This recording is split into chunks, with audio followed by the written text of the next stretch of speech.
Hello everybody, welcome to continentaL Update, where we update you on things you know around Africa and what you don't know. Before you watch the video, kindly subscribe to support the channel.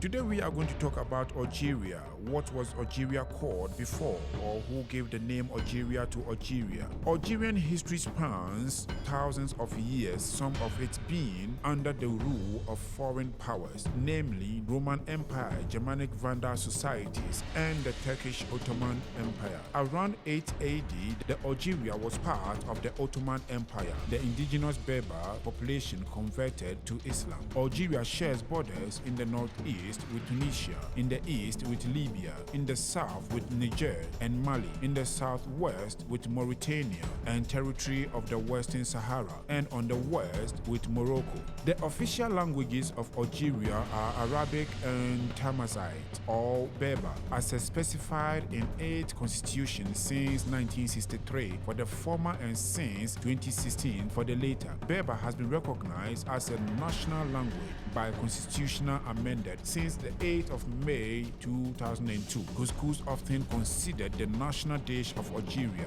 Couscous is a perfect complement to any meal. This dish is composed of small pellets of steamed semolina topped with meat, vegetables, and various spices, and it's lovely. Abdelmajid is the president of Algeria.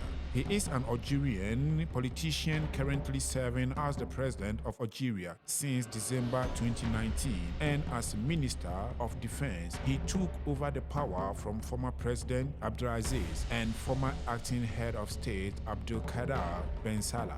The Arab Barometer survey reported of those that responded, 99.1% of the Algerians identified as Muslims and 0.4% as Christians. In 2023, the country was ranked as the 9th worst place in the world to be as a Christian. Previously, Algeria was known as the Nubia Kingdom, and its people were called Nubians and Imagzingan, which means free men. At the turn of Europe and Africa, over the centuries, many people came, some left, some have taken root, others left their imprint. When the French arrived in Algeria, they named the land the French Algeria. French Algerian lasted until 1839, then unofficially also known as colonial Algeria, was the period of Algerian history when the country was a colony and later a part of France. Independence Day is observed annually on 5th of July every year, and that is a national holiday in Algeria, commemorating colonial Algerian independence from France on the 5th of July 1962. Then finally, the Republic of Algeria was born.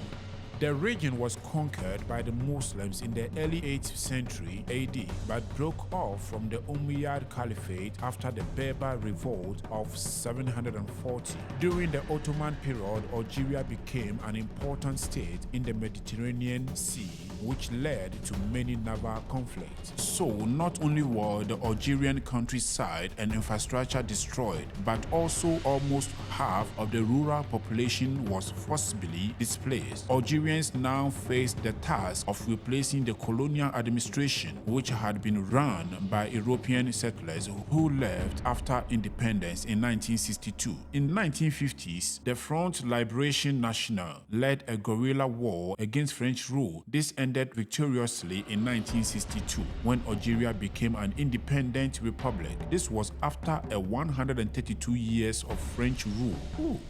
Africa, and it finally broke free of all British influence after the war in 1956. During this period, Britain was supplanted by the USA as the dominant power in the Middle East, and American power was the main contest, tourism and exportation. Although British did not withdraw all its troops, Algeria is the largest African nation. The capital city of Algeria is called Algiers. Algeria is the largest African nation. Algeria boasts 7 UNESCO sites. Algeria, the Sahara Desert, takes up to quite a bit of space. The national animal is absolutely adorable. It's home to the famous mosque. Algerians are extremely hospitable, but do your research before you travel there. Thank you for watching, and this is continentaL Update.